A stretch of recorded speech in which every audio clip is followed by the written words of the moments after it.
You mentioned the thing about Hong Kong, and I just want to spend a little more time on it because I think it's important. First of all, you're a Hong Kong native. You love, well, not native. I mean, you obviously grew up in Austria, but you call it your home. It's my home, yes. You're a Hong Konger, I would say. That's right, yes. And you guys are an interesting lot. You guys stick together. You're a real specific type of person. But talk to me about this policy because, we'd heard a couple years ago that China was banning crypto, and now they've come out with this very kind of like pro-crypto, area for Hong Kong to move forward. And everyone's like, wait a second, is this right? I just saw the latest conference for the Communist Party where it seems as if they're going away from some of the capitalistic ideas, and I'm trying to get this in my head. So you're on the ground. What's really happening? Well, I think one of the things that most people don't appreciate is that Hong Kong has always been this very liberal capitalist environment where if you think about it historically, it's always been the trade center really in and out of, for China. It's still the only place in which you can do renminbi, for instance, exchanges. It's a place where you can do certain kind of global financial instruments and free sort of movement of money that you can't do in China. So Hong Kong has always served this role. One of the problems that we've had really for Hong Kong, sadly, for the last couple of years is COVID. And because Hong Kong basically took a very aggressive COVID policy, people can't come to Hong Kong to see what's real and what isn't. And so the only thing you can do is see what the media is saying. And in the last couple of years, I think the media has been somewhat unkind to Hong Kong and sort of created the association that Hong Kong is China.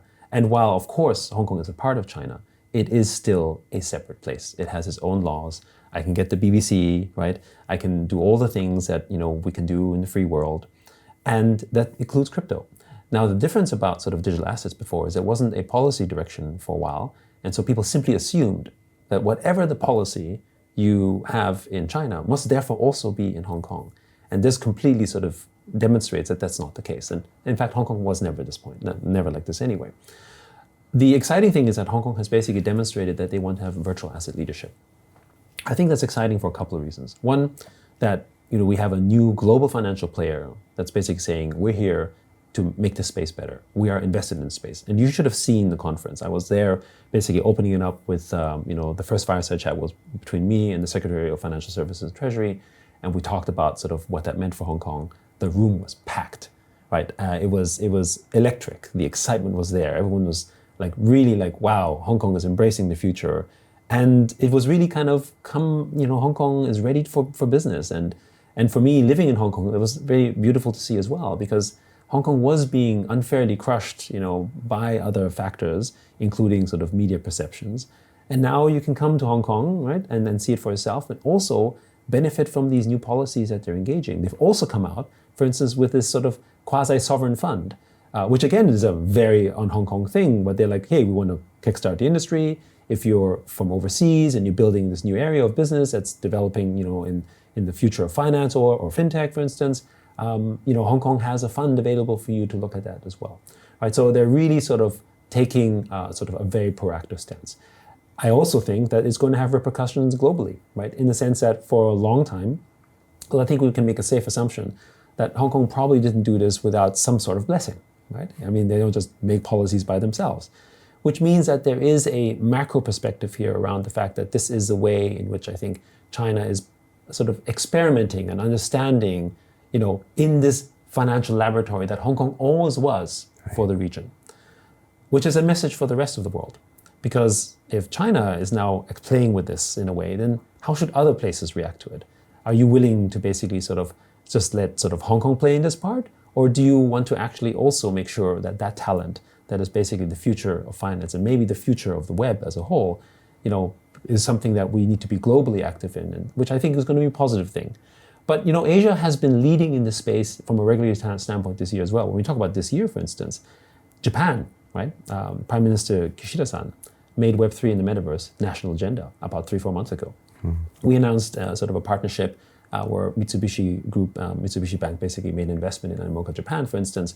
But, aside from the fact that you have, basically Japan's biggest bank may sort of invest in us in Japan for building Web3, is very much an indication where, as a nation, they want to go, right? And I think this also is really exciting. So the region is waking up to this, and I think the rest of the world, especially America, which I think leads from the innovation entrepreneurship side, but maybe on the regulatory side and maybe on the government side, is still a little uncertain about what to do, is now probably having to react to this, which I think is good because we need some global competition. We need some other forces that can help shape the market. So this is your message to Washington, D.C. Well, they should pay attention to what's happening in Hong Kong. Well, I mean, I think that generally speaking, there is a lot of people in, I think, the US, especially in politics as well, who do want to see this develop, right? So it's not fair to say that, American politics is against it. But there's definitely division around it, which is very clear, right? And I think one of the things to think about is what do they, the lesson is, well, why is Japan focusing on this? Why is Hong Kong, or maybe by definition, China, for instance, looking at this? Why do they think it's important? Maybe what are we not seeing that we should understand better? I think that is the message here, because we all recognize that there's different perspectives that have great value to each other.